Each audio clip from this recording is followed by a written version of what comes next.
Welcome, welcome. You're listening to The Journey is the Destination. Today, we're talking with our dear friend Josh, who's a writer, book enthusiast, a philosopher, a traveler, a well-spoken man of many wisdoms. And with him, we're gonna talk about his travels, the book he's writing, and also many tangents on the way to get anywhere. So, without further ado, let's jump into the conversation with Josh.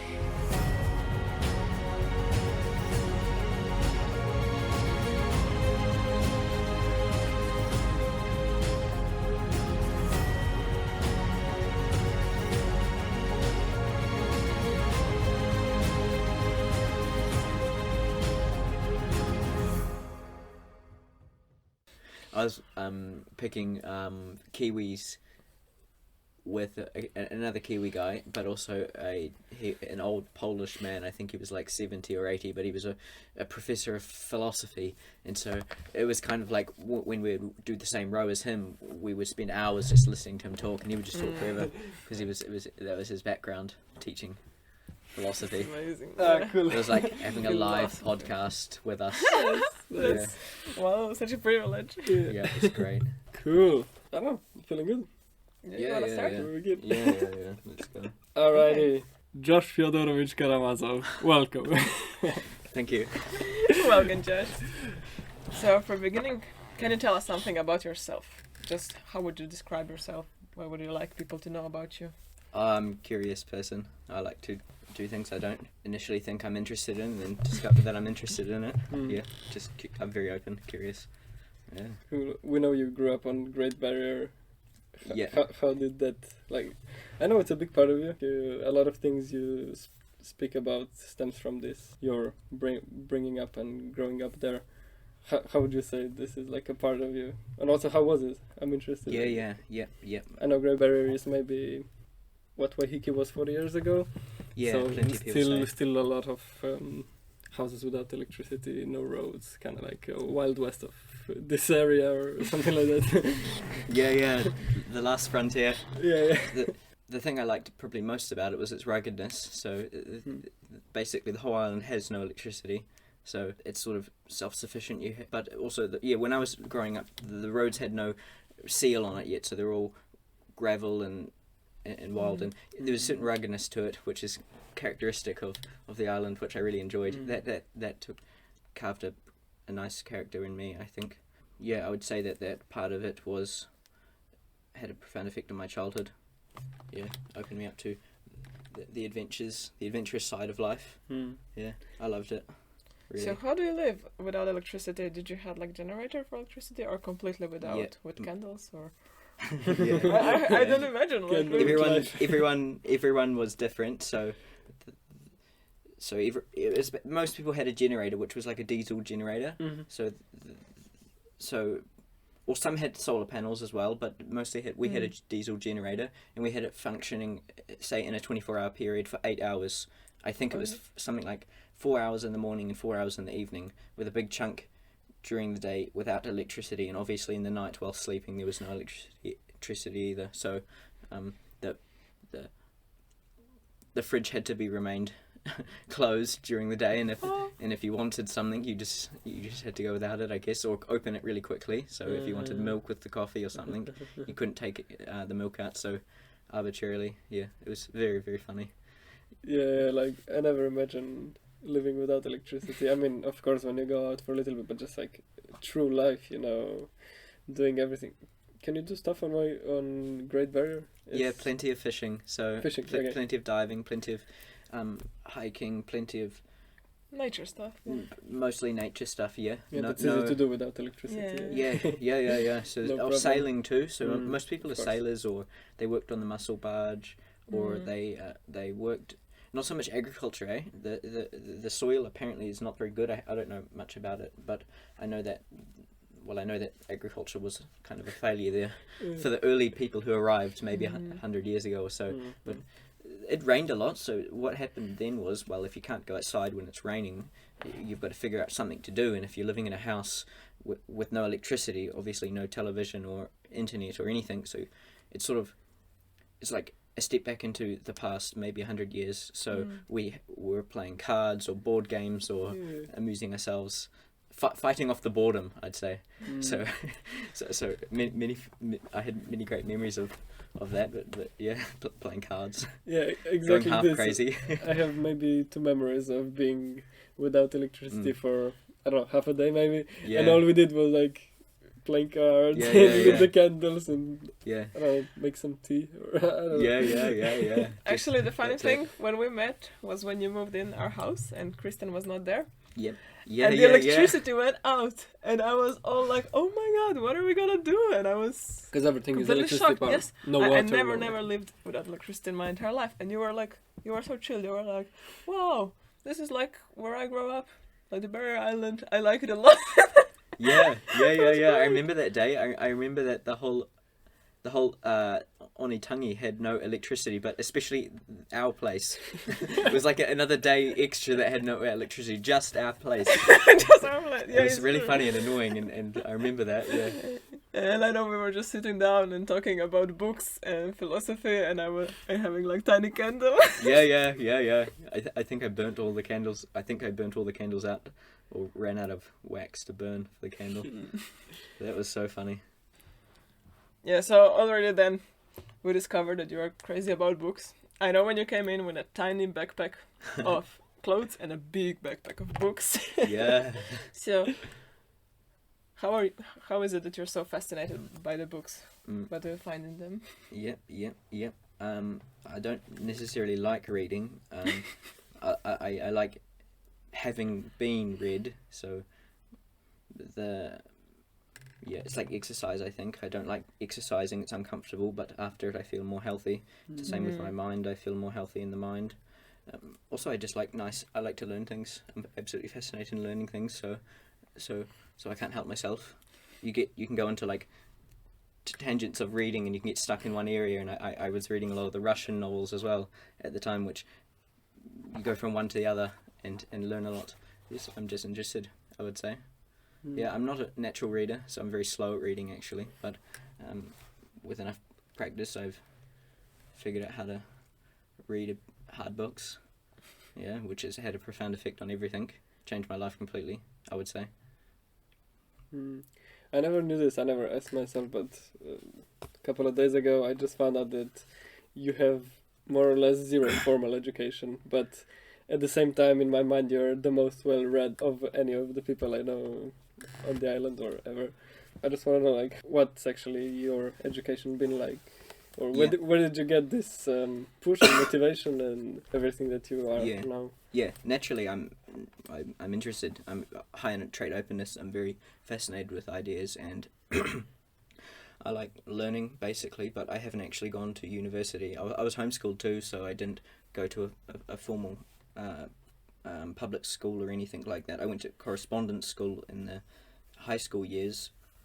And also because of living on Great Barrier, there is just no high school there either. So most children are either homeschooled or leave the island. But yeah, I'd say I'm a very creative person who is interested in learning. So naturally, I'm going to lean towards reading and history and subjects I enjoy. But no, I haven't been to university at all, or haven't been to any formal high school at all. I would say I'm just naturally curious person. That is just amazing, the allegory of schools cutting wings off the children and making them uncurious, you know. This is crazy. I didn't know this about you as well. And for me, like you said, Christian, for me, Josh, you are, wow, like the way you think, your philosophy about life, religion, and just about everything, it's so deep and with such a profound understanding that I always just enjoy listening to you. Yeah. And for me, it's incredible that you did not study, I don't know, philosophy or something like this. Yeah. I still cannot believe it. Yeah. The takeaway is don't go to school. Yeah, School will kill you. I can't say that. I don't know what school is like actually. So I can't say don't go to something I don't know anything about. It's kind of a weird question, but do you wish you would have gone to school or? Yeah, definitely. I'd say that mostly I'm happy that I haven't. Nevertheless, I'm interested in what life would be like if I did go. I assume that I would fit in easier, and I would. Maybe. I like the idea of being normal. Then you can function in society more efficiently and get along with life. I would say perhaps easier, though perhaps part of my creativity has come out because of my difference, because of my isolation through childhood, and because me and my brothers were homeschooled. Yeah, so I would say that that is. Yeah, I don't know. I think about it often, actually. But you can still study, though. Yeah. Is it possible, yeah? I'm thinking, actually. I've been thinking for like a year now if I should study something in university. I really want to, but it's, yeah. What do you want to choose?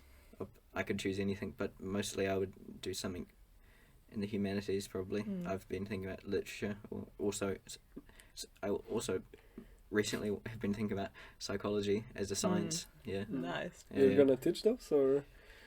Yeah, you're gonna. I agree. No, I don't know. I like to work hard at it. I think if you've got something that you're interested in, then work hard at it and learn everything about it, and then it's nice to focus on one thing rather than having 1,000 things that you're interested in and being good at none of them. It's really nice to devote yourself to one thing, and I thought, psychology would be nice. So yeah, and I think naturally, I don't know why I do it, but I choose very difficult things to do. Like difficult things. I don't know why. Yeah, so it won't be easy at all if I went to university, but I really would like to. Yeah. Yeah, I must say for me it was like this. It was just a nice challenge, like crazy enough to do it. Like not a lot of people finish, so it's extra this. An extra twist. I mean, teaches you a lot, but still, life teaches you more. Yeah. You're right. I really think so. I think that you can learn a lot just from being alive if you pay attention to what's going on. But maybe that's not why I'm wanting to go to university. I think maybe I want to go to university to apply my creativity to somehow, like, maybe you can see it like a template or a particular way of thinking, a particular process of refining the intellect or the creativity.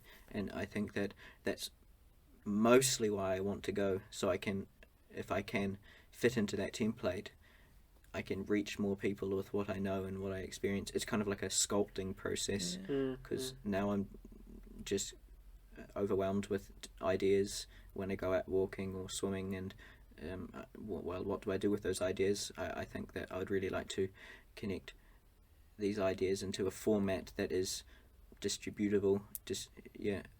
No, I understand you completely, because if you can connect those two words, the words of your discoveries and the like regular life that we live, you actually have a way of reaching a lot of people with incredible context. Yeah, I saw that actually university gives you a lot of technique, a lot of theoretical knowledge, but then it's up to you how you actually use it and convert it to something. Yeah, and you also get a paper, like you are something on the paper, and then which actually means nothing, but it means a lot to people. That's the thing you were talking about, the normality of society. The formalities. The formalities make the creativity applicable into a cultural sense or a societal sense. Yeah, I think that's a lot of the reason why I would go and study something formally, is for that reason. I mean, why else would I could just read online anything I want. It's quite free, the knowledge. So but that doesn't help me. I want to meet people and talk to people. I'm very interested in other people, most fascinated in other people. So it'd be amazing to be in a concentration of people who are interested in the same ideas. Yeah, I can completely see you doing that. yeah.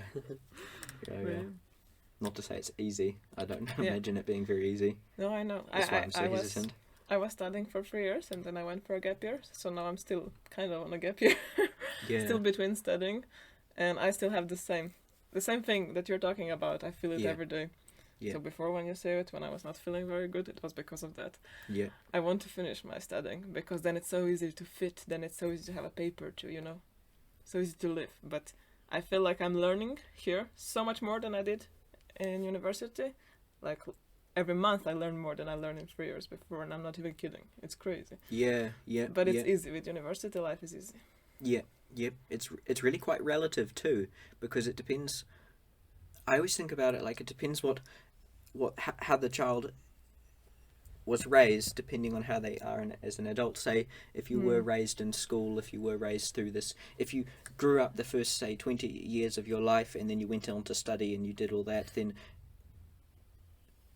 and if that is very formal, you want that chaos, you want that traveling experience, you want that uncertainty, that potential. So I guess maybe I had a lot of that as a child anyway. I moved around a lot, plenty, not just the Barrier. I lived on other places around New Zealand too, and I've travelled a lot too. Lived in India and England and Australia and many other countries, and so I've experienced this absolute chaos. But I want to put that chaos into some order. So yeah, and it depends. Maybe it seems you're living that opposite. The opposite of me. you, no? I agree. Yeah. I lived a very structured, normal life, if you can say so, and now I love this exploring and freedom and not knowing and just the wildness. Yeah. So I think like our hearts crave for everything. Like, we want a little bit of all the world. Yeah, I always think about it. Yeah, precisely. I always think about it.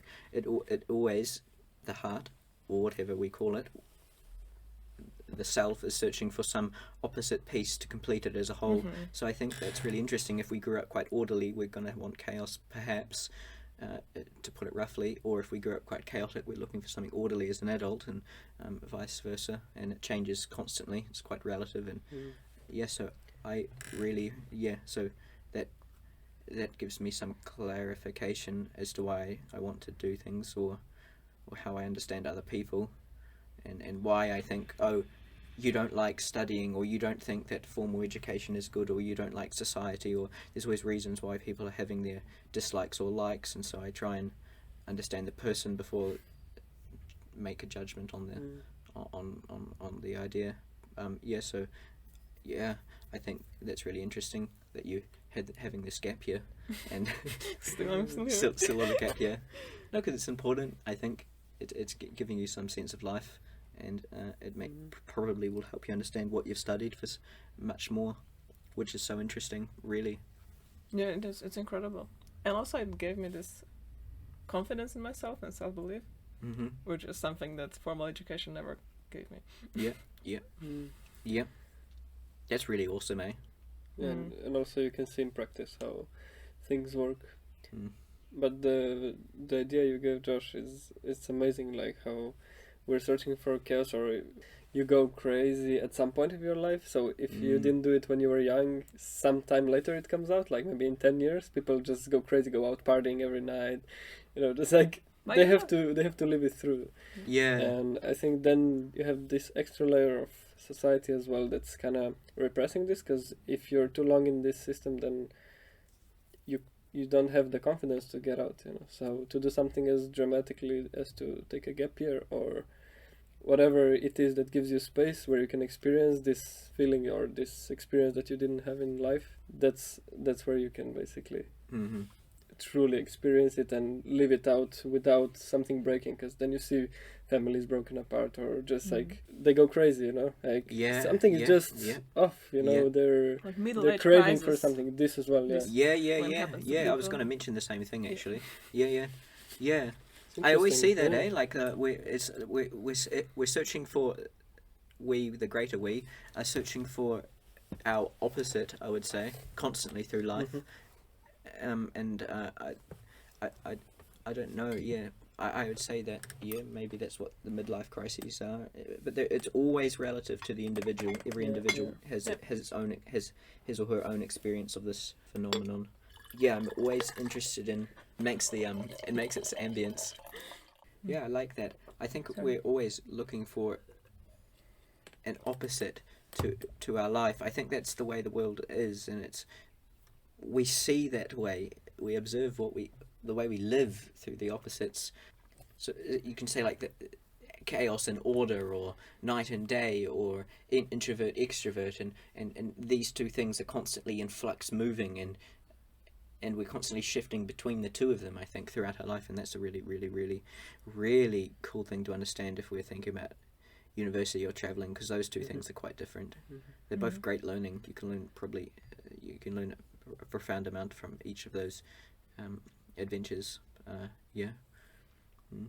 But very opposite at the same time. Oh yeah, so opposite. But they complement each other so Yeah, perfectly. yeah. Contrasts. Mm. Yeah, contrasts create synergy. That's what synergy is. It's a Synergy. combination of two opposites. I think That's a nice word. Russell Brand said that. He said the interplay of synergy is the interplay of opposites. So it's same meaning, just different way of Yeah. saying it. Just Yeah. this yin yang. Yeah, in yeah, yeah, short. yeah, yeah, It's a beautiful synergy, but composed. of two. yeah. I really like that. Sweet. I know we talk a lot with you about your travels and places where you've been and foods that you lived off of for a month, you know, like, oh yeah, I lived on macadamia for a month. It's every tree that you can imagine. Oh yeah, you ate mango for 2 months straight. Stuff like that. So I just want to go maybe through some of those that we know of and maybe some unknown ones. Maybe we can start our journey in India. Basically, if you want to tell about how it was for you or what did you do, okay, but also Mm-mm. I'm interested in how you felt and what was the biggest lesson or what was, because traveling teaches, as we just Mm-mm. talked about. Basically, what was the takeaway? What was the biggest revelation from there? From the coconut life. Yeah, from India, from coconuts, from Yeah. London. Oh yeah. Yeah, I know yeah. you as a coconut, Josh, you know. Yeah. You can go chronologically, or we can just jump around between Yeah, India, yeah, coconuts, yeah, and yeah. London. Yeah. So it's just to tell this disclaimer, these stories are gonna seem unreal, but Yeah, listen to it twice, Listen and to you're this. gonna get used to it. yeah. Yeah, This is yeah, the most yeah. incredible stories you can ever I imagine. think that it was one theme that carried with me and the people I was with wherever I went was the great sense of life. It was very, very, very, very alive, everything. So it was very intense. Everything felt very intense, no matter what it was we were feeling. One adventure I had with a bunch of people I was living in. This was while I was living in Australia in the Daintree, which is it's a really old rainforest up near Papua New Guinea. So it's the tropics, very hot all year round. And I remember we were living at this. He was an old man, and he had acquired a property, and he lived there. And his meaning into his old age, he was old, probably 80s or no 70s, 60s. I don't know. He was very old, and he had all his teeth missing, and just a really rugged guy, and biggest heart though. And so his purpose in life was getting seeds from all the rarest tropical fruits. The most he would go to Indonesia really maybe once every 3 months and collect all the different seeds and then bring them back to Australia in all these precarious bags, get them through customs somehow, and then take them to the nursery and sprout them and plant them. And he had it was a big property too, right in the jungle, right on the fringe of the jungle, and he was planting fruit trees. So it was a Pakalolo village. I can't exactly remember what the word Pakalolo mean. Oh, Pakalolo meant two things. That's the name of the village. So it was Pakalolo was a kind of cake made out of cassava. I don't know what language it comes from, but that was the theme. Cassava cake. And so random basically it was probably 6 years he's had the land, and there was plenty of trees already fruiting, all kinds of trees. Mostly the main tree was the Durian tree, which is the king of the fruit tree jungle. So that's very, very pungent fruit, delicious, full of fatty sweetness, like a custard cake. Yeah, lush. We were just listening to a podcast maybe 2 weeks ago when a guy that was like a nutritionist, Okay. he chose one of his 5 foods that he would take on a deserted island was durian, just because it's like the best food, the most nutritious, the most proteins and everything you need for life in general. Yeah. The funny thing, after that, we were in Auckland, and I saw one Chinese shop, and they were selling like fruit durians, like a fresh durian. Yeah. That looks And- crazy, eh? And you know how much they cost? They were $52 per kilo. And you know one is big, one is Yeah, more than yeah, 2 yeah. kilos, and you Yeah, pay yeah. $52 per kilo. Imagine people would buy a fruit for $100.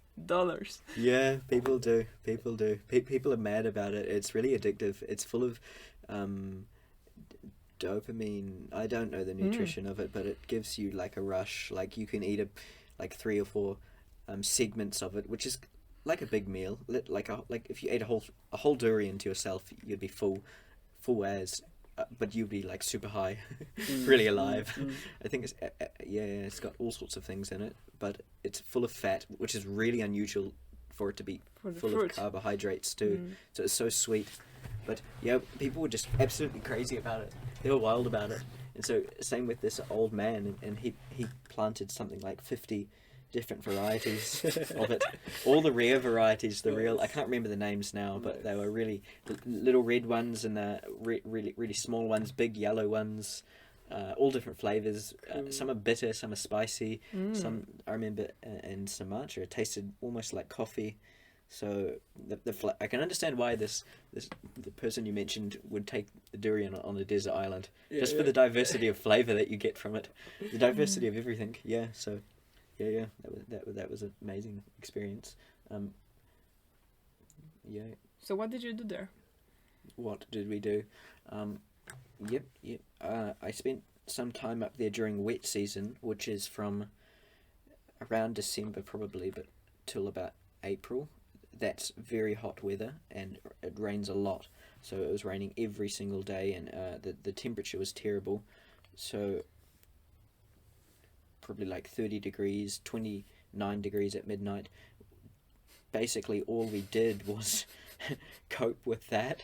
So that brought out like a huge amount of mosquitoes everywhere we went. So we're living. It was like coping with mosquitoes. So yeah, but during that time we just planted trees like for a few hours a day, and then went back inside and chilled and swam in the river too. We went up to the neighbour's house because it's a little community there. There were other people who were very interested in fruit trees and also planting on their own properties many fruit trees. So we would go and visit them and do a day's work fixing some water tank or removing fruits from the trees or harvesting things. So yeah, just general life, driving the tractor, not getting it stuck in the swamp. Yeah, it was near the floodplains. There was the river, the Daintree River, which was notorious for crocodiles. Though we only saw like 1 or 2, but they was just because you don't see them doesn't mean they're not there. But the old man was a crazy guy, so he would swim anyway in the river.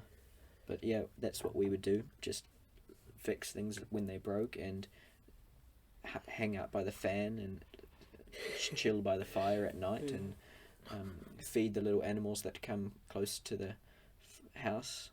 There's all kinds of little animals. I can't remember what they're called. Like big rats. These Australian animals like that are all so unusual. Wallabies and stuff. Yeah. Like wombats, but smaller. Smaller, with unusual kind of dinosaur-shaped feet and big face. Yeah, like a giant hedgehog almost. We'd feed it mango when it was mango season. Nice. Yeah, I remember. It was so cute. But was this where you got your fascination about coconuts? I think so. Yeah, definitely. Yeah, definitely. I'd say so. Yeah, after that I left the Daintree to head 2 hours south from there, and I lived on a beach, Port Douglas. It's just like a town in Australia, in the north of Australia. Very sort of commercial town. There's plenty of resorts, so it's a lucrative town, but there's a big strip of beach there, and it's absolutely full with coconuts. Just like 10 layers of coconuts back off the beach, and it would go probably 4 kilometers south from the town, and so I would just live on the beach and move up and down it. And there's a few other guys that I was with at the time who were really like real jungle guys, and we'd just go out, climb coconuts in the morning and drink coconuts and swim in the sea and climb coconuts and watch the sunset and climb more coconuts. And it was just really rugged. Really. You were climbing up like 10 meters up the palm trees? Yeah. Nice. I would any day choose a short coconut tree than a tall one, but you can't climb short trees all the time because you have to go on all the coconut trees. Some of them were very tall, I would say. So most people wonder, how did we climb the coconut tree? The guy I was with, he was much younger than me at the time, maybe 4 years younger than me. I think it was like 17 or something, but we would climb free climb, so that means you just walk up it like a pole. Did you have a string between your legs and then you just like hug the That's tree? so wrong. No. Nothing. So, yeah, that's it. Most people climb like that. I don't know why. Apparently it's easier. I never managed to climb a coconut tree like that. Oh, okay. So, basically it's you tie your ankles together with the sarong and you kind of frog hop up the tree. Mhm. And I saw many people do that very successfully and very Even without efficiently. hands, eh? Yeah, and you can climb a tree if Without you know how to hands? do it. You hold on to the tree slightly. You kind of hop up it like a leapfrog Yeah. up the tree. Mm. And people who are successful at that and efficient, they can get up a palm. They can climb up a pole, straight up palm tree, in a couple of minutes, and without burning off much calories. So, but I don't know how to do that. I tried. I failed every time. You're just struggling felt- up, like yeah. I felt there was something between me and the palm tree, and that was the sarong, and I wanted something about it I couldn't trust, and I don't know. I always felt like I can feel my feet, and I know my feet, and I know my hands, and so yeah, me and another young guy, he was a really wild guy, so he just lived on coconuts, and he fully just naked in the bush and didn't own anything, and ran away basically. He was kind of like the Huckleberry Finn almost. He said he was going to sail on a raft to Papua New Guinea. So we lived on the beach for a while, and only me and him climbed freehand and free foot. So that means you just hold on to the pole, the palm tree, and you just step 1 foot at a time and walk your way up the tree slowly, holding on and leaning back my God. away from the tree. So that's really physical. That's really hard to do. Then you want to choose the palm that's kind of sloped. Yeah, a little bit sloped, so you've got gravity on your side, so you can fall into the tree a bit more, but also not too sloped that gravity works against you. That You turn Just around. off, yeah. Yeah. And you don't want to work up something that's like 90 degrees to the earth, and you can do that, but that's just, you're going to burn all your calories. So you burn a lot of calories climbing the coconut. And so you have to make sure that you get enough calories down from the tree to replace it. So there's no point climbing a coconut tree for one coconut. Yeah, so... Yeah, and I spent, I think... I can't remember if it would have been almost 2 months of just having coconut. Nothing else. Just coconut. Nice. And that was really... I don't know why, I just like doing those things. They're kind of experimental and fun, and... It was free too. You just have to climb. So, yeah, just coconut and salt and any other foraged thing like lime or sometimes a mango or sometimes salt too. We would have salt or seaweed too. Just trying to see what it's like to live in some archaic way. Some In the wild. yeah, some in the wild way. Yeah, which was it was very fun, to be honest. Did you ever fall down off the coconut tree? Like, Mm. probably not from the top, because then we would die probably. Yeah, no, a friend of mine had fallen from a tree, and Mm. he was an older guy, maybe 40, and he broke a few ribs. He was also a really wild guy, like, so wild, it's unbelievable. But, he fell out of a tree. I never fallen out of a tree properly. Though That's good. Yeah. I've climbed trees, and there's plenty of... What you'll notice if you are climbing coconut trees is that there's a lot of ants in the trees, and not the standard kind of ants, but the ones that bite. And so they don't bite so badly like a bee or anything, but they still really get you if there's enough of them. So you kind of confronted with that factor. But also occasionally and very rarely you'll see a snake in the tree, and I don't know anything about snakes, but I know that there are some poisonous snakes, so If to you're me in any Australia, snake... I don't want to keep away. all snakes to me are potentially dangerous. So I would climb back down the tree without stepping on the snake, without grabbing onto the snake. So that only happened maybe 3 times, but still that's enough. Yeah. Wow. But yeah, How is it in Australia? You have many snakes and spiders around, or not really? I don't know about spiders. Maybe they're just too small to see, but definitely snakes. Australian spiders too small to see. Yeah. I don't know. I Depends don't know. where you were, probably. as Yeah, well. probably. Yep. In Tasmania, I saw plenty of snakes around January when it was most warm. Mostly the black snake, the red belly black snake, and that apparently a venomous snake. I would say I saw lots of snakes actually in Australia. Up in the north, though, in the tropics, there is a lot of python snakes. I think they call them the snakes that have no. Well, I don't know what makes them different. They're not venomous, but they're really they've got a different shaped head. I remember they've got more of like a bulb on the back of the head, like two. They've got a wider head, a fatter head. Yeah, and they were really cool. They were really pretty colour on the back, especially the green ones. There was one snake I never saw, which I was really interested. There was the New Guinea green snake, like a tree snake, I think. Vibrant green colour. I know which one. Yeah, I wanted to see the yellow variety. So there's a yellow variety of that. Yeah, I never saw that one, but yeah, I don't know. I think Australia is. Yeah, I think there are lots of things there. I would just be afraid of the crocodiles. So the in the tropics and the rivers, yeah, there's crocodiles. So don't go swimming randomly. Yeah. It's from this experience with coconuts that you can. I know a bit of your dream, but like, what's your dream vision? Would you be willing to share it with us? We're talking how you want to have basically a land like this, full of coconut trees, and do your own coconut oil and stuff like that. Is this a thing, or is this just like a hunch comes and goes? And no, it's been in my head for a long time. There's such a thrill with climbing up, and there's nothing like it. It's not like going into Coles, or Coles is a supermarket, and buying food and just living like that. It's separated from the source, and the source is like a dangerous thing. It's like the wild, and you don't really want to be in the wild because you're covered in mosquitoes and you're vulnerable to snakes and you can fall out of coconut trees and life is hard, basically. But there's something also nice about that difficulty. There's something primal or fundamental about it which I'm really attracted to as well. I think it would be nice to learn how to make coconut oil, and that's something I would really love to do as well. Yes, I was really fascinated with how oil is made. So yeah, I don't know why it's a peculiar interest, but yeah, I would love to make coconut oil and have that as something to sell and somehow make a life out of that.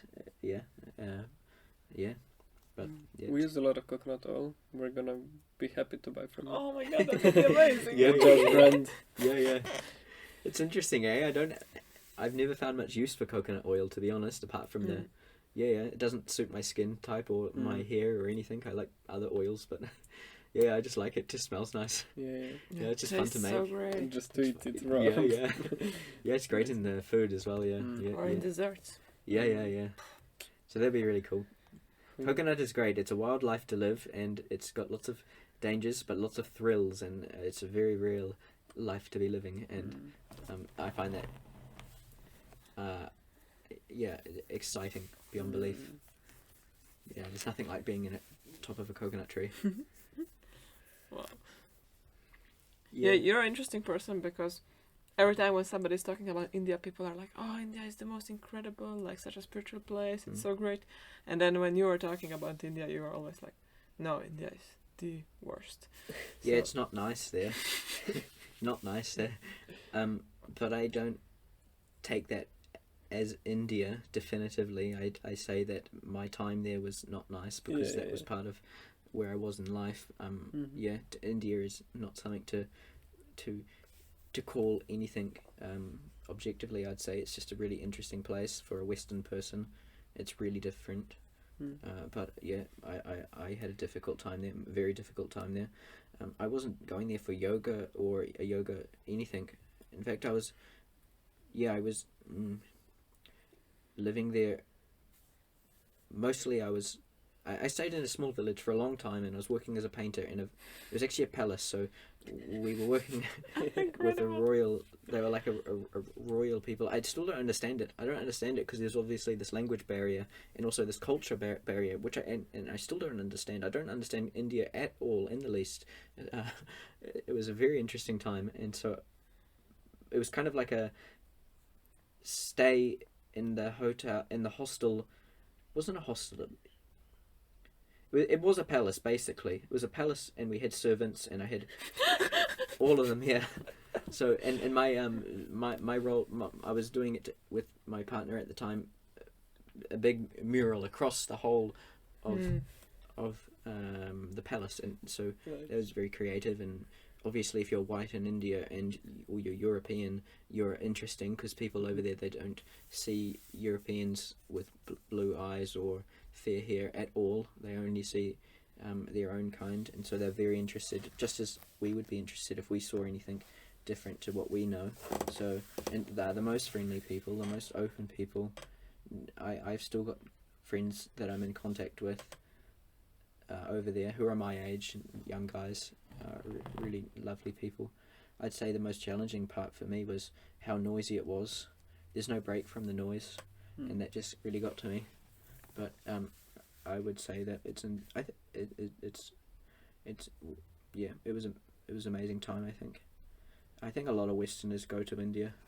I think it's a notorious place if you are interested in traveling. I just thought that I think I discovered really some kind of beauty I never ever found before anywhere. It was such a deep beauty. It was this way that life always unfolds itself, and there's no limits or proportion or anything. It just, everything is in excess and moving, and everything was in flux, and there was just big tractors everywhere, and vehicles and people and children playing, and loads of animals. So many dogs. There was just dogs everywhere. So I love the dogs, but there was often dog fights, and I was bitten by a dog there just by walking past it. And it's just really interesting. Everyone just has their thing that they're doing, and I found it to be the most pure sense of life. So yeah, that I loved, and I loved the trains there. And I probably would go back one day, but it is very difficult if you are a Westerner, because it's not at all the same culturally. So that was challenging. Yeah, I would go there again and learn the language properly. I not regret, but I wish I had stayed longer, which I couldn't have because the visa was over. But to learn the language, the Hindi language is so nice to speak, so nice to hear and have around, and it's a really extroverted language, I think, at least from my understanding of it. Just sounds amazing, and there's so many different kinds. So I really like that. Really, really, really nice. Most things about it are nice, but just tiring. Nowhere you can go and find some peace of quiet. Which is funny because it's all Hinduism, and it's all about that, the kirtan and the inner peace, and it's so contradictory. It's eternally contradictory. Yeah, you have to go in to find peace. Yeah. But usually they go up in the mountains, no? Like on the north. Of India. Yeah, but you'll still have you've got to. I think you've got to go a long way to find some really peace of quiet. And even once you do go there, it's really, really, really, really, really, really rural, and it's cold shower. Everywhere's a bucket shower, but in the mountains it's cold, so a bucket shower is not so. It's not so nice, not appropriate. Yeah, but I think India is a great place. Yeah. I remember you told us you also lived in London in one squad. Yeah. And I remember the story where you said you came to London and it was the first time that you saw that houses can be warm in the winter, because here in New Zealand there's no isolation or anything, and for me it was like a completely different experience. The first time I came to New Zealand, I saw that house can be cold in the middle of the winter, and like people live like this and it's normal. So how was that experience for you? It was really cool, eh? It's a really, really peculiar thing that I was confronted with, actually. It was my very first time leaving New Zealand, and I was 19, I think. And I only knew New Zealand, of course, and we were just on the Great Barrier, the island we were earlier talking about. So it was a very rugged contrast from the barrier to London, and we arrived, and the person I was travelling with, we went to visit her friend and stay at her house. I think it was at the first night in London, but after the airport you come out from the tube, and then the tube goes up above ground after a few stations, and then as soon as I remember coming above ground, it was my first eyes looking out into what London was really like, and I remember seeing the houses were all brick, And I was kind of shocked because, if you've never been overseas, you don't know what to expect, of course. Yes. You don't know that there is such a thing as a culture shock. You've heard that word before, but you don't understand what that word means. And so I guess I felt that. Mhm. I felt the meaning of the word, the palpability of it. And so when... the first thing I noticed was that everything was made out of brick, and everything was elaborately made out of brick, including the chimneys. And I remember just looking at every house, and I thought, these houses are the most beautiful houses I've ever seen. They're like little castles with bricks and chimneys. And so no one else thought anything of it, except me. I saw in New Zealand maybe 2 or 3 houses or 3 neighborhoods built from brick. Yeah. Like, brick is the most I think they're precious just thing. colored, Just the facade. Yeah, just the facade. I don't know why. But yeah, so then we got out and we stayed at the first night in the at her friend's house, the person I was travelling with, and from the barrier 2 days ago to London in this flat in a little town in London, and the house was warm and there was radiators, and I thought radiator was a thing that belonged to a car, not to a which is kind of funny, it's so naive, but the house was so warm at night. It was so warm, and it was kind of an interesting time of year. I think it was September, so it was still cold in New Zealand, and it was still cold in England. Mhm. So it was kind of like there was no difference in climate so much, essentially. And I remember it was just really hot at night, and it was stuffy and warm and cozy, apparently. Yeah. Well, it was. It really was. But for you, it was like tropics. So. Yeah. So I loved that. I really did. I loved that. I loved the difference of the way people spoke. Immediately, I noticed the conductor, or whoever it was, the station conductor. We asked for directions, and I heard him speak with the accent. It was very funny. So that was fun. Yeah, I really liked that. I don't know. It's those unusual things that you don't expect to experience that stand out most in your memory, I think, in looking back on, say, a first time travelling. So that to me was, for some reason, the most interesting thing. Yeah. Also there, interestingly, I was thinking that for me it's gotten really usual that people say, oh, I was basking for months and months, or today, I was just playing the guitar, juggling, whatever, on the street, and basically living of it. I mean, people earn quite some money, to do it. Yeah. And you told me that you were doing this in London. Like, how was that experience for you? Yeah. Or what is busking anyway? Yeah, I was by no means a professional busker. I think a professional... By no means? Yeah. Professional busker would have like an amplifier, and they have a set that they bring and all of that. But no, and people come when they're playing. Exactly. That's not to say that I had savings, of course, that I was... I was somehow making a living off busking. In New Zealand, definitely. I lived completely off busking. We were actually travelling around New Zealand before we left to go to London, off busking completely. And I had a banjo, another guy had a banjo, and my friend had the small drum. And so we were kind of like a band. A band, yeah. But you see, and we were making money. Lots of money too. People would give us $50 notes. People would get, we were making hundreds of dollars an hour, which is a really good amount. Nice. Same in England. I was busking in Dorset for a long time, which was the county I was living in.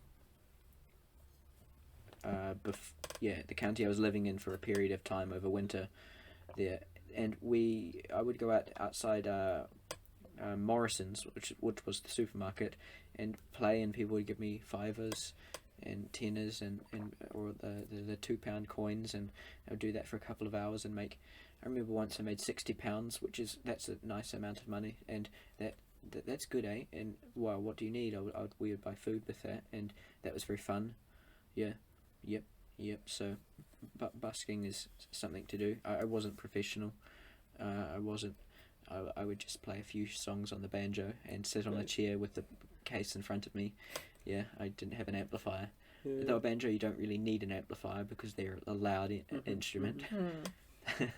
They're awful if played badly. You got to be careful of that. Yeah, but they're a great instrument. So, yep, busking. That's a great thing to do if you are wanting to move around, hitchhiking or travelling or live in the van or anything you want to do, as long as you're moving and have some kind of income, at least a little bit of an income. So that's so cool. I love that. Yeah.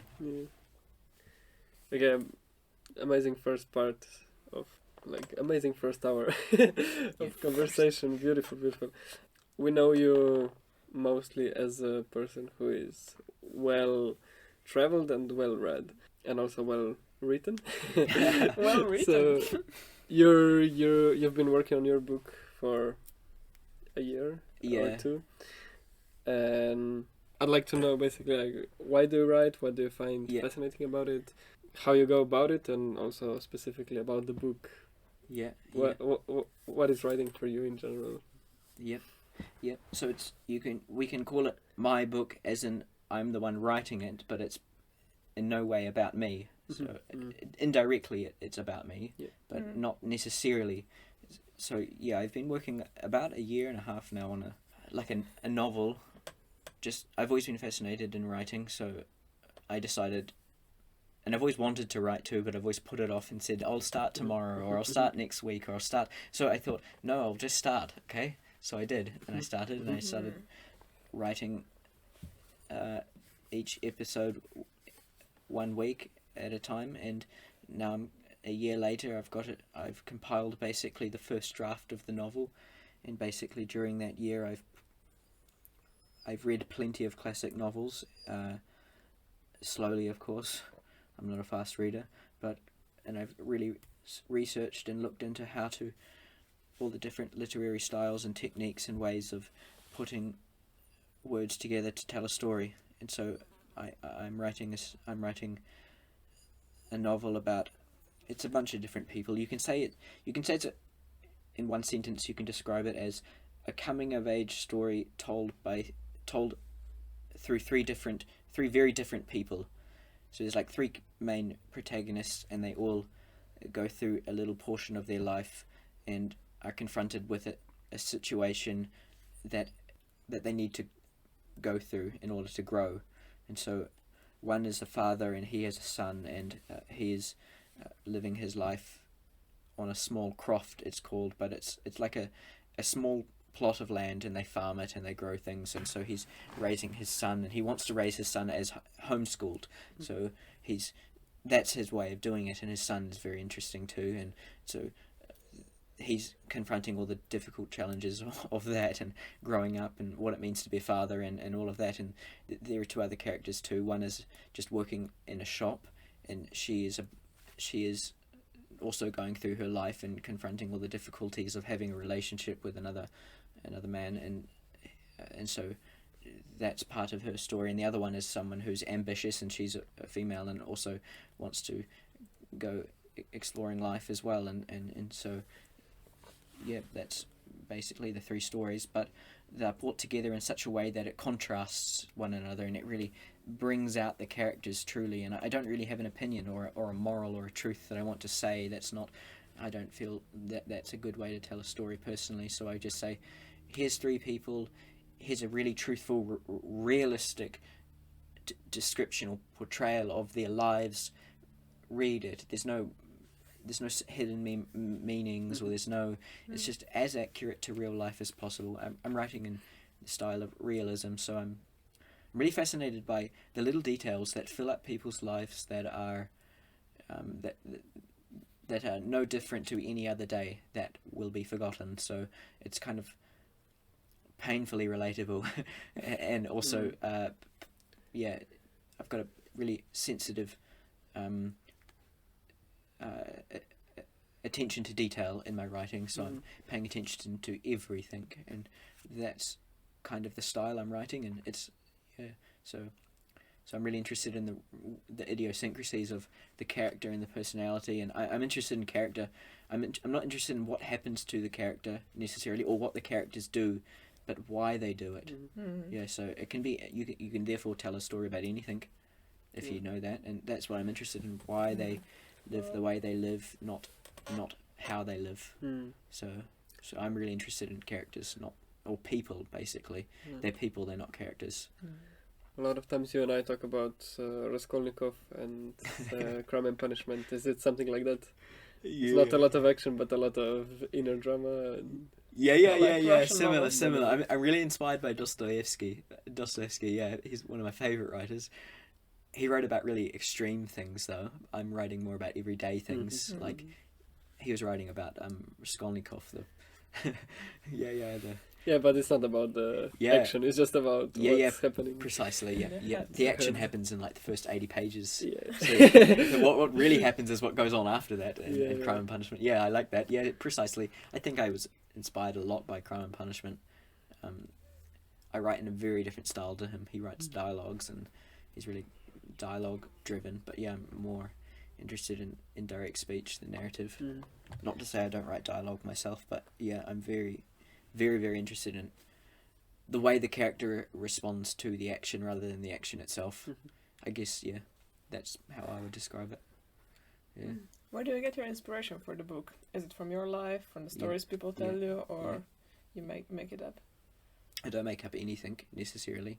I just change what I experience into put them on, make like a pastiche or collage of little moments that I've experienced in real life. Yeah, it all comes from real life. That's how it can be so truthful. I can't make fantasy or make up scenarios. It just doesn't sound real enough to me. But yeah, I get inspiration just from the people I meet, either hitchhiking or memories of people I've met that have been interesting. Yeah, nothing special. There's no special thing about it per se, but it's the detail, the attention to the detail, I would say, which is special, because it's really, really, really, really, really, really close detail to very fine moments. Yeah, I get my inspiration from just paying attention to the way people behave around each other. It's eternally interesting and fascinating. Really, really fascinating. Yeah. Cool. Before you said something about how the book and the reader have a relationship and the author, this is like a triangle of many interpretations. So what's your view on artworks and books especially? Would you say that author has any influence when we are reading the book? How is that for you? Do you think that when you write something it belongs to the reader?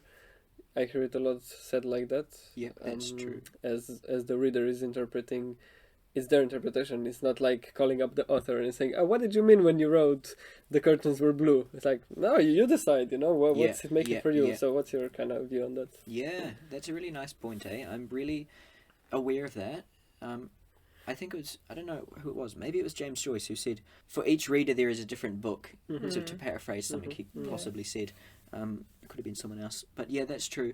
I like to make something objective, so I'm not trying to teach or moralize or say this is how you should believe or this is what I believe. I just say this is something. It's a thing. The novel. It's just a little snapshot of a little history of a few people's lives, and yeah, I give it to the reader, and the reader will find things that I don't know about it, or see things that I don't know about the book.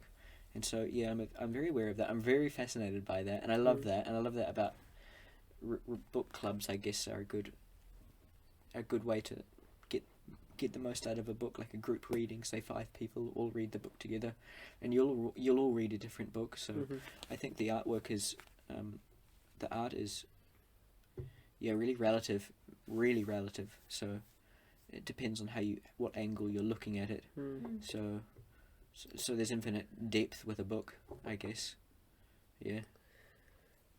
Yeah, I mean, I don't know how it is in other countries. I've only been through one education system. Yeah.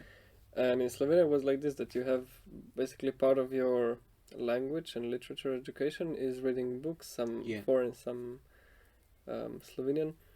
But it's never about, you know how you have a course in creative writing. It's never creating reading. It's always telling you what you're supposed to find in the poems, in the literature itself. And it's so interesting, you know, like, have you ever had this idea thought how you should read something or how it should be interpreted, or you just did it yourself? No, I think that of course we should do it ourselves. That's what we inevitably bring to the book, but also there's an importance of, this is my opinion of course, I think that we should get to know the author as much as possible and get to know the context and the pressure and constraint in which the author was writing, and really for example like Dostoevsky, I really want to know about him and his Russia, and really understand what he was trying to say and why he was trying to say it, and what the consequence is of what he was saying, And so really, as much as I can, get to know what he was saying, because I'm bringing so much of my own contemporary moments with it, and my own like experiences with it to the book that I'm reading. So I would say that certain things, there are ways to read it, and then the creative process which the reader brings is the new angle at which they view the book. So I really think it's important to get to know the biography of the author. Like I really get to know the book so much. I like spoil the book for myself. I get to know the whole plot, and I watch every review on the book possible. I read everything about it. I read everything that was going on politically surrounding the book, and all through the book I'm doing that too, reading it. And yeah, and that's I guess how I read a lot of Dostoevsky's books, and that that got me onto Russian history and the 20th century of the Russian history, and how profound Dostoevsky was as a writer because of that. He was almost more of a prophet perhaps than anything. So yeah, that changed. I would say that reading the brothers Karamazov and Crime and Punishment and his other books, that I wasn't even living in the same universe before having read those books as I am now having read them. So, Wow. so yeah, like especially Crime and Punishment, that really opened up a lot to me in the best sense. I'm living in a different world now. Yeah, so interesting, because it's so hard to imagine how people lived maybe 100 years ago. So I Yeah. think books are the basically only relic left from that time Yeah. that's reminding us how a common person's day looked like, Yeah. or how the life actually looked like, Yeah. without electricity. Yeah, and So, writing but- over but- a candle with a wick and a Yeah, boil yeah. pot. Yeah, so yeah. There's certain things that will always be with us, and that's why that's the definition of a classic. It's something that lasts time. Something like, why do we read Homer or the Gita or the Bible? It's like, well, there's messages in there that aren't fragile to time, and they have relevance across culture and across language and across history, and that's why forever we'll probably still be reading it, and that's why we can read Crime and Punishment in 2020, 2021 and still have some life-changing experience over it. Yeah, I'd say that. Yeah, I would. Yeah, Crime and Punishment. It's a good book. Yeah. It's a really good book. It's a positive book too. I found it's a very positive book, even though it's diving into the most suffering someone can experience. It was really intense to read, but it's just such a optimistic story, I would say, because it points to the ubiquity of human forgiveness. Somehow there's some truth there that can't be erased from anything, no matter how big a mistake a person makes. Yeah, that to me was like, wow, that's everything. That taught me how to be sympathetic to the people I thought were the most wicked people in the world. Like I can't hate wicked people anymore. I realized, wow, I have such a different understanding of the human enterprise and the human being. So yeah, to me, Crime and Punishment changed a lot. It was a very, that and probably going traveling and a few other like going to India maybe were like milestones in my life that were sources of profound growth. So yeah, it's a great book. I would recommend anyone read it. Yeah. Yeah, I love just the style of it. It's amazing. Yeah, it's. I just want to hear, like, I know what you usually recommend, but just to have something more like top 5, like your top 5. Top 5 books. I don't know, like, I know you brought the whole package of them always with you wherever you went and wherever you go. But still, what would be the 5 you would take to the deserted island? The 5 I would take to the desert island. Yep. Without doubt, I'd take the Bible, the King James Bible. Yep. I'd take that one. I would. Yep. Because of religious or philosophical points? Just because of the humanity it contains. Yep. The importance to humanity. The Old Testament is most amazing book. So that's number 1. That's like if I could choose one book, I'd choose that. But then if I chose five, I would choose. I thought about that often, eh? I'd probably choose the Brothers Karamazov because it's got such the great dialectics, the great opposing truths, the great humanity too, and it's long, so you won't run out of book soon. You don't want to take a prophet or something. No, the King James Bible, Brothers Karamazov, probably Finnegan's Wake by James Joyce. Maybe not. Maybe Ulysses. I've never read Ulysses, so Why not? I know that a wild person. I know. I've read parts of it. I know that Ulysses has got 18 episodes, and they're all different styles of writing. So I would take that Ulysses. And there's more than 64 languages inside. Yeah, maybe that's Finnegan's Wake. I don't know, eh? I don't know. Yes, Finnegan's Wake. I think it's Ulysses because I also know it's Slovenian inside as well. It's Yeah, crazy. either one, they're both monsters to read. Incredible. Yeah. I don't. I've read the last few episodes. So I'd take that, and then probably I'd take what have I got? 2 more books to take. Yeah, I'd take, probably something by Shakespeare, Hamlet or something. Yeah, I don't know. Probably the Quran as well. Quran? Yeah. Wow. Just another nice book to read. Yeah. Must be powerful if so many people are abiding by it, you know. Oh, yeah, yeah. it's true. Yeah. Must contain some basic truth. Yeah. The Quran. Yeah. Cool. Yeah. Great. That's a good choice. Yeah, so can I ask you now, what is your truth? What are your beliefs about this life? Like, when you talk about the book and about the world, the book that you're writing and about the world, I really got this question. What do you believe in, if you want to share with us? Yeah. Well, that's a difficult question because I don't know myself. I'd say that I'm relative, so everything seems in proportion to itself. So what do I mean? It's very difficult to know anything, and things are constantly changing over time. And so I would say I'm almost a moral relativist, but not really. I would say that, I don't know, do not lie. I would say do not lie. I think that guy Jordan Peterson says something that I like. He says something like, you know when you're lying, but you don't necessarily know when you're telling the truth. So I would say that's something. Try be honest with yourself. That's probably the best I can say. But things are so relative, and things are so changing. So what's good here might not be good there, and what's good there might not be good there. But then you get into the Raskolnikov problem of, okay, we can kill there and kill and justify our kills. No. I would say that if you're being honest with yourself, that it's difficult to be in a situation where you want to murder someone. I don't know. Things are constantly changing. I think art to me is my religion, really. Like, art to me is the expression of humanity which is most pertinent to me. So everything's a battle between order and chaos. Everything's a battle between culture and nature. There's no enemy, and there's no victim or oppressor. I think everything's kind of a victim and kind of an oppressor at the same time. So pay attention to that, and I would say find some self-respect and realize that perhaps, who knows, maybe you too have the potential to do something wicked like Raskolnikov, because he's a very good man, Raskolnikov, essentially. But I would say that things are really relative. Things are constantly changing. I don't know, really. I just try and not lie.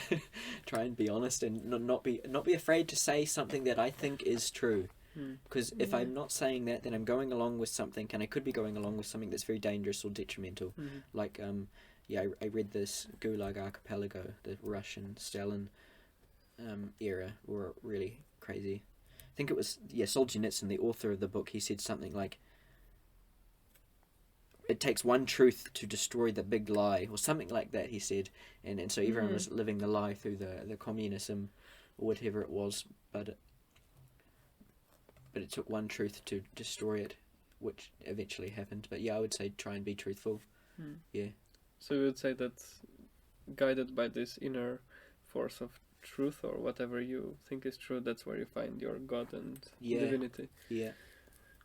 I'd say everyone's very different too. I'd say some people are creative, some people aren't creative. There's no There's nothing wrong with being not creative. I'd say that find out where you best fit in life and try and follow that and allow yourself to change through it, to adapt and evolve through whatever you're confronted with. I'd just say don't be... I try best not to complain at life, because it just makes things worse.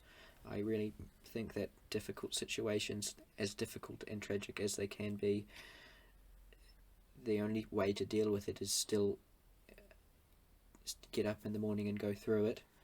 Like the myth of Sisyphus, I always think back on. It's this... Camus did a nice essay on it, how he said the Sisyphus was a god, and he was punished to carry a rock to the top of a mountain, for the rock to fall back down again, only to repeat, and that was going through the whole of eternity. And Camus, he drew a parallel with real life in the 1940s when he was writing, and he said, and to me it just feels like life. It's like life is a very difficult thing at times, though it is joyful, but it's also very difficult. It's nice to still find the rock to carry, to find the meaning, and to carry the rock. I think it was Nietzsche who said, he who has a why can carry any how, and so that's what I live by as well. Wow, as that's long as incredible. I have a why I'm doing something, then I can carry the suffering of the how. So, wow, I love that. Nietzsche. Yeah, Who that's has really a profound. why? It's really profound insight, actually. Just realizing that beyond all the things that we are doing, there lies a little why, and then Yeah. before you get to what you're doing, you still have a lot of other questions, to take care of. But when you get to the core, it's this why. Yeah. It's incredible. Yeah, if we can find a why, then we can deal with... But if Nietzsche was already writing about this, why are we so late? I know, right? realize. I'm Nietzsche. just thinking about Nietzsche's this. no role model, but yeah, no one caught up with Nietzsche. A few people have, eh? He was... What's happening in our society now, he was already prophesizing back then, because of his first principles were so on point. But he was like, he went insane and had his sister, who he hated, changing his diapers, running around naked, dancing in the rain and going crazy. He was a catastrophe in himself as well, though a very intelligent catastrophe. He's no role model. He was very pessimistic, but very intelligent man. We should take him seriously. Yeah. But it's funny for me, like, what I know from Nietzsche is God is dead. Yeah, and yeah. this what you say, like, about why and how, that is so incredible. Yeah. I would like to hear more of this in the world. Nietzsche, yeah. He was kind of making the prototype for what Freud would later call the unconscious, I think, with his Unconscious. Zarathustra. Yeah, there was this other part of the psyche. Yeah, that makes sense. So yeah, that's why I like Nietzsche, I think. But yeah, Nietzsche was basically an incel, I would say. and you know what an incel is? No. Incel is like a involuntary celibate. It's just the worst kind of human. I think it's not a very good... Yeah, he was kind of misogynistic, and yeah, he had many problems, though he had profound truth. I don't know, I think I like... As much as I like to challenge with these difficult things, I also like to be embodied and go out. And I think it's more important to go out and climb coconuts and do whatever it is that makes you feel embodied. Maybe it's wrestling or swimming or running or this kind of thing. Yeah, Nietzsche himself, he said something like, "In the morning when life is full and everything is happening," I'm paraphrasing, "it's vicious to go out and read. It's like a sin." Yeah, he hated reading. He wanted people not to read, but why was he writing? So That's incredible. Such living an irony. paradox. Yeah. So yeah, like, go out and live. I think I always want to go out and live, and I read 1 hour a day or something like that every day, but just reading's not life. Life is many things, though.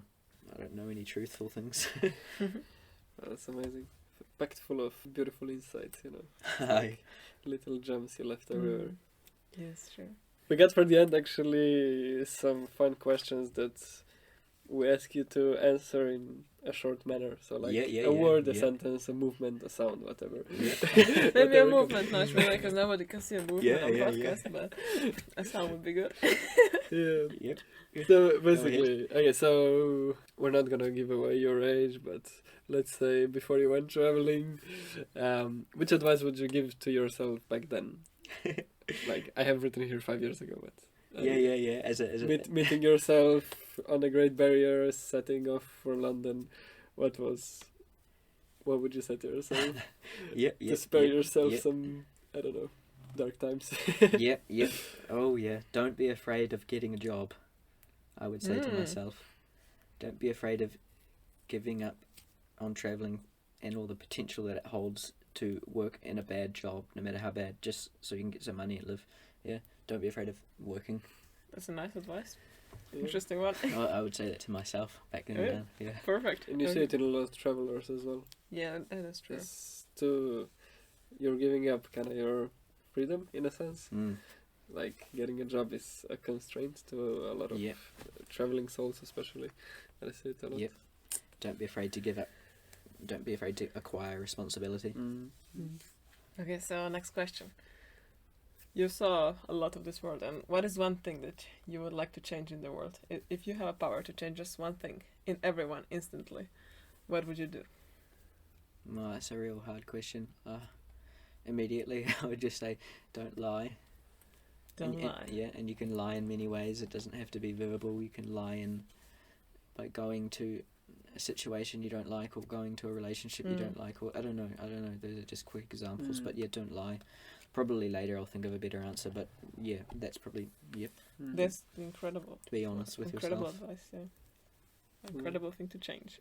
Yep. Change yourself, not the world. Change yourself, not the world. At least try and change yourself. So be honest. Before we were talking about your book, do you know the title already, or Ooh. when it's coming out, or whatever? Interesting question. No, I don't have a title. Okay, No. Okay. So you're in your mind's eye. How does this book look like? We're just going through our bookshelf and seeing how stylistically the books are made. Yeah. So what's the one thing you really cherish in a book and you want to have in your book? Like the color, plated sides, or I don't know what it is. Yeah. Big margins with small font, not too small, but and a nice font, I'd say. But yeah, paper cover, paperback. Yeah. Paperback. Yeah. Plain, no pictures of the characters. No. A nice big font for the title, whatever the title will be. Yeah. Just I'll be happy to see it like that. Yeah. Brown paper, probably not white, not bleached paper.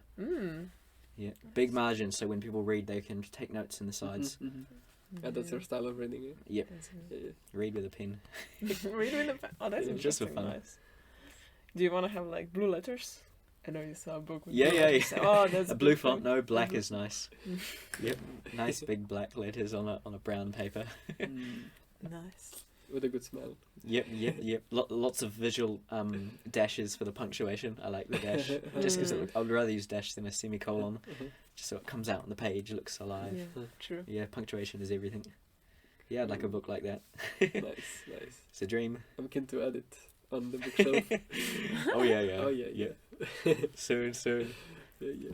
Well, great. Cool. Yeah, I think we covered just about everything. Whole life. Nah, kidding. Yeah. Thanks for having me. Yeah, thank you so much for coming. Is there anything you want to end at for the end? Yep. Read Crime and Punishment. If you're someone who likes to read books. Thank you. I only read 200 pages, so yeah. Maybe I have to finish it now. When you told us it's so inspiring. Yeah. Well, great. It's just fun. It's just fun to read. Nice. Thank you so much, Josh. Thank you. Thanks for having me. It was a pleasure. Thank you, everyone. Bye bye. Lots of love. Bye bye.